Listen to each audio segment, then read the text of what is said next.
তবে বন্ধু, তোর ভাবি খুব পছন্দ করছে এই বাড়িটা, তার কথা মতোই কিন্তু আমি এই বাড়িটা নিতে চাচ্ছি। তুই যদি কিছু মনে না করিস, আগামীকালকে আমি বায়না করি 2 দিন পর রেজিস্ট্রি। স্যার, কালকে মানা করুন কি লিগা?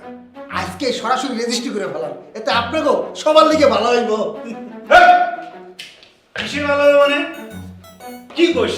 আরে তুই হারামজাদা এখনো যাস নাই, তোর একটা চাকরি থেকে বাইর করে দিছি, তুই এখনো যাস নাই এখান থেকে। এই দলিল কিসের? কি হচ্ছে এখানে? আরে এটা তো বাড়ির দলিল, আমি বাড়িটা কিনবো বলে দলিলগুলো দেখতেছি। বাড়ির দলিল মানে?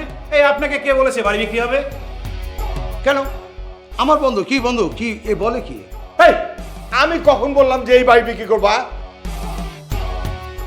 আসলে জামাইবাবুজি হয়েছে কি, ওই যে ভদ্রলোক আর ভদ্র মহিলা এই যে আমাদের পাশে যে বাড়িটা আছে না, ওইটা বিক্রি করবে, তো ওইটা দেখতে আসছিল। তো রাস্তায় আমার সাথে দেখা হয়ে গেল, তো উনি বললেন যে প্লিজ আপনি একটু আপনার বাড়ির যে নমুনা দলিলটা আছে সেটা একটু দেখান। তো আমি সরল মনে দেখাচ্ছিলাম, এখন ওই ভদ্রলোক বলছে এই বাড়িটা আমি বিক্রি করবো, মিথ্যে কথা বলছে। কিরে বন্ধু, তুই যে এরকম দেশ পরিবর্তন হয়েছে হঠাৎ করে বলছিলি দিলি, কারণটা কি?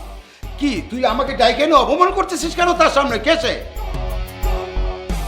বন্ধু, তুই চিন্তা করে দেখ, তুই তো আমাকে অপমান করতেছিস, দাম দর সবই তো ফাইনাল করলাম, তার কথা মতো তো আমি তোকে কালকে বায়না দেবো, পরশুদিন রেজিস্ট্রি, তুই হঠাৎ পল্টি লইলি, কারণটা কি? দেখছো তোমার বাবার ক্যারেক্টার? তুমি আরো 2 দিন কক্সবাজারে থাকতে চাইলা, আমি তোমাকে জোর করে নিয়ে আসলাম, সেজন্য তুমি অনেক কষ্টও পাইছো। কিন্তু যদি না আসতাম অবস্থাটা কি হতো দেখছো? তোমার বাবা তলে তলে কি করতেছে এইগুলা? আমার মনটা বারবার বলতেছিল আমি আর তুমি নাই, তোমার বাবা নিশ্চয়ই কোনো একটা ঘুটু পেকাবে। আর অবস্থাটা দেখছো, না আসলে কি হইতো? বাবা, এসব আমি কি দেখছি? রাজা যদি আমাকে আজকে এখানে না নিয়ে আসতো তাহলে তো এসব কিছু আমি দেখতেই পারতাম না। আর তাছাড়া তুমি বাড়িটা কার পারমিশনে বিক্রি করছো? বাড়িটা তোমার মার নামে। কি বললা? এটা তোমার মায়ের নামে বাড়ি? হ্যাঁ, আমার মার নামে।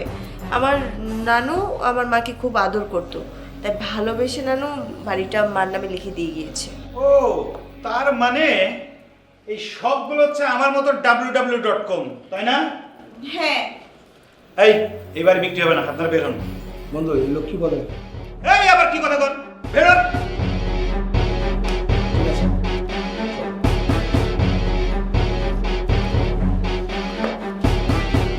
আবার টাকা নিজের বউ নিয়ে আসছে, আবার অন্য মানুষ দিলে আবার টাকা। তুই আরে টাকা আসছিস কেন? আসসালামু আলাইকুম।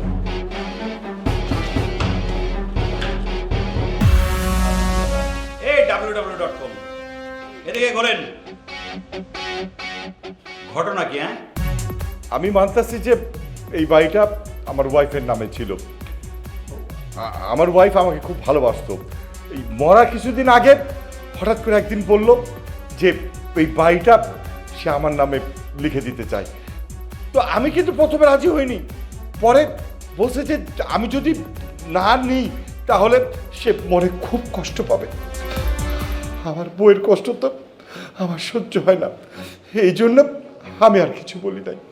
আপনার মেয়েও তো প্রতিদিন আমাকে বলে সে তার জীবনের থেকে বেশি ভালোবাসে। একবার দুইবার না, প্রতিদিন 10 বারের উপরে বলে। কি তুমি বলো না? হ্যাঁ, 100% সত্যি। প্রমাণ যেহেতু নিজের সামনেই দেখলেন, তাহলে সিদ্ধান্তটা তাকেই নিতে দেন।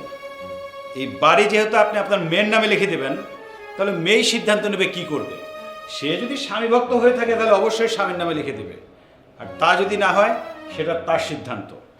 কিন্তু আপনি এখন যান, এক্ষুন গিয়ে গেটে যাওয়ার ডিউটি করবেন, এর হেলাফেলা যেন না হয়। যান।